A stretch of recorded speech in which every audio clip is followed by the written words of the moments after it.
Hello and welcome to Bold Radio. I'm your host, John McLeese. Sometimes in life, you just need some good advice. No one is an expert at absolutely everything. That's why we're proud to present the Bold Radio Expert Series, where we welcome a qualified and experienced individual to offer sound advice on an aspect of running a business. Today, our guest is the highly qualified human resource expert that we have in studio, and we're very pleased to be joined by Jamie Jurczak, who is representing the Human Resource Management Association of Manitoba. Jamie is a partner at Taylor-McCaffrey LLP in the labor and employment law field, and will be bringing her expertise today to the subject of human rights legislation relating to safety. Above all else in the workplace, an employer must ensure compliance of safety and health laws. But do they also know what their human rights obligations are? Whether it relates to a person's religion and beliefs or their physical abilities, an employee is entitled to certain human rights in the workplace. And that's our topic today. Jamie, welcome to the program. Thank you very much for having me. What are an employer's obligations as it relates to safety and health, and why do they sometimes seem to conflict with an employer's human rights obligations? Meaty topic here. Oh, is it ever? Yes, no, it is. And it's very tricky because here we have two very, very significant pieces of legislation that put very onerous obligations on employers, and they've got to try and meet both of them. And they do sometimes seem to conflict. For example, employers have a duty under safety and health legislation to ensure the safety of and health of all of their workers at work to the extent reasonably practicable. So it's a very broad duty to ensure to the best they can that nobody gets hurt. Now, sometimes that might conflict with human rights laws as it relates to the duty to accommodate. An employee might seek an accommodation for a religious issue or a physical disability or a mental disability, and that human rights accommodation request suddenly makes an employer go, well, wait a second, I think that accommodation is going to make things unsafe.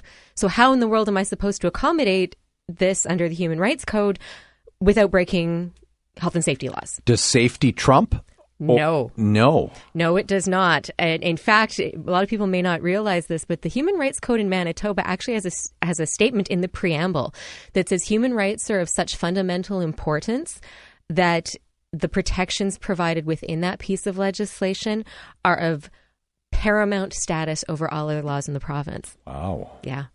Do safety and health laws, and I've asked this already, trump human rights laws? Is this the case in Manitoba, you've just indicated? Is that the case in Canada as well? I think you'd find that in most circumstances, the human rights codes or acts in other jurisdictions are going to take paramount status as well.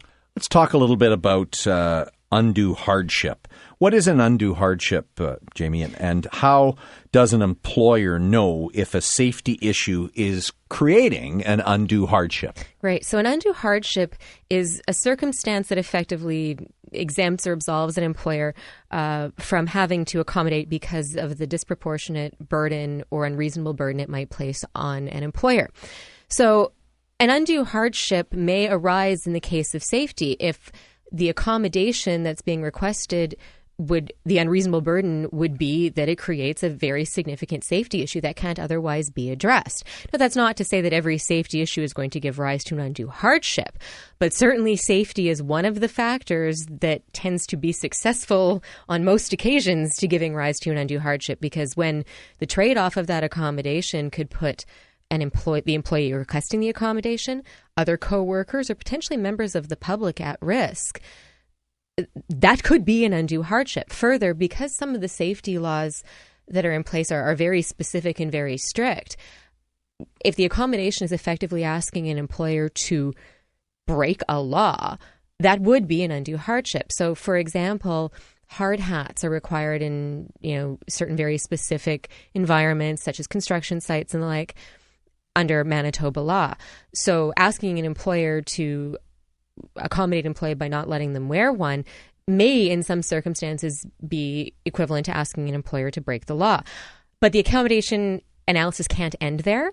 The employer would then be required to look to see if there's other ways they might be able to accommodate an employee who, for whatever reason, couldn't wear a hard hat due to their, perhaps a religious reason or a physical disability reason, and say, okay, but what else could this employee perhaps do? Could I move them to a different area, to a different work role, performing different duties in some other way, to allow them to continue to participate, notwithstanding they can't wear a hard hat. And only once that analysis is done would we be able to determine whether there's an undue hardship or not. So what should an employer do in a situation like that? Because, if I have a production line or I'm have some deadlines in terms of my product or my service that I'm selling, and all of a sudden I have a situation creating a undue hardship as a result of a safety issue.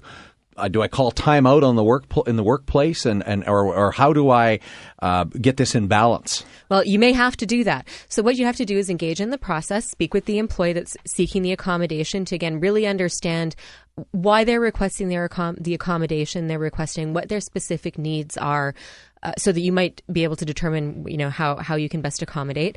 Also, you have to undertake a very careful analysis of your workplace to determine what the safety issues are, what the safety laws are specifically, to make sure, again, you're meeting those laws balanced with the human rights laws. You might need to engage an expert, occupational health and safety experts, a nurse, an occupational health nurse, others in the industry to, again, try and analyze what is it that this employee needs to work safely, while also what is it that they will need to have their particular right accommodated, and trying to balance the two. If ultimately the determination is that there's an undue hardship because it would create an undue safety risk, the employer really better be well prepared to document that and show that they went through that process of really carefully analyzing their work environment and went through those steps to ensure that they really did consider all of those factors before making a conclusion that they couldn't accommodate. Is there a particular industry in Manitoba where this conflict between human resources and health and safety occurs more frequently, or can it occur in any industry? Oh, it can occur in any industry, absolutely. And it's just because the nature of the accommodations that employees might seek are just as diverse as people. And every workplace is unique. And what you can even find is because people are so unique and workplaces are so unique, I've even had situations where the same employee at different occasions requested similar accommodation, and even then the accommodations changed just because temporally some circumstances in the workplace had changed. So, to say that it's only unique to one industry, in fact, I would say this is something that every employer might have to grapple with sooner or later.